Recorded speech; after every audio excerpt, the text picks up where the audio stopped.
মনসুর, আপনি বলছিলেন যে সে ভয়াবহতার কথা, সে ডাকাতির কথা আপনি কন্টিনিউ করবেন। আমাদের মূল প্রশ্ন ছিল যে আপনি সেই টাকা ফেরত আনার ব্যাপারে, সেই পাচার হওয়া টাকা ফেরত আনার ব্যাপারে আপনি কি রোডম্যাপ করেছেন এবং সেটা কতখানি আপনি সফল হবে কি দেখতে পাচ্ছেন, জনাব আসানিস মনসুর?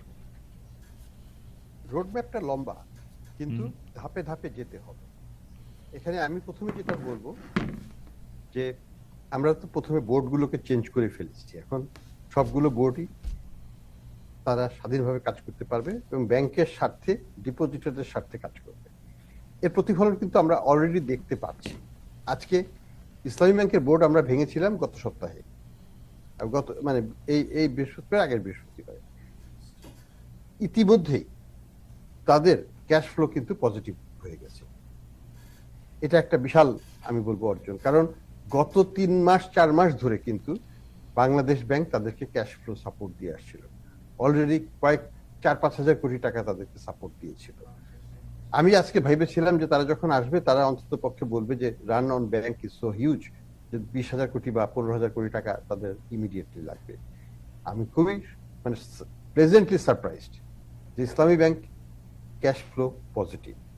তাদেরকে একটা পয়সাও দেওয়া হয়নি, বলা হলো যে আপনারা মানে এটা কিভাবে হইলো?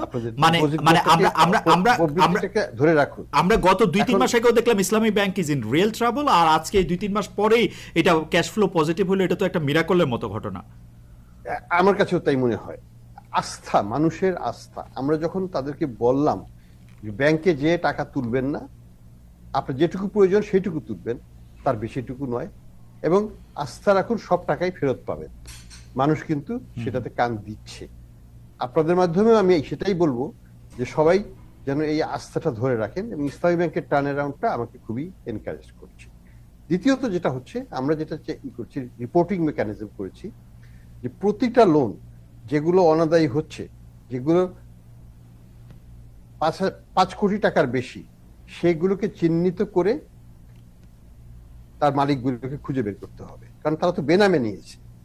আচ্ছা, সোনামে তো অনেক মানে সেই বেনামিগুলোকে তো উদ্ধার করতে হবে, এবং মানে সেই প্রচেষ্টা করতে হবে। আমরা এরপরে যাব কোর্টের মাধ্যমে তাদের সম্পদগুলোকে কিভাবে অ্যাটাচ করা যায় সেই চেষ্টা আমরা করব। তারপরে আমরা ইতিমধ্যেই মার্কিন যুক্তরাষ্ট্রের সাথে যোগাযোগ করেছি, এফবিআই এর সাথে আমরা যোগাযোগ করেছি, ব্রিটিশ গভর্নমেন্টের সাথে আমরা যোগাযোগ করেছি, ওয়ার্ল্ড ব্যাংকের সাথে। তারা বলেছেন আমাদেরকে কারিগরি সহায়তা, আইনগত সহায়তা দেওয়ার চেষ্টা করবেন, যার মাধ্যমে কোন প্রক্রিয়ায় কিভাবে কোন দেশে গেলে আমরা এই টাকাটা উদ্ধার করতে পারবো। আমি তাদের বলেছি যে আমাদেরকে Singapore, Dubai, London and America, Canada, এইগুলোর জায়গায় কিভাবে টাকা উদ্ধার করতে হয় সেই ব্যবস্থাটা আমাদেরকে সুন্দরভাবে দেখিয়ে পরিচালনা করে আমাদেরকে এই উদ্ধার কাজে সহায়তা করবে।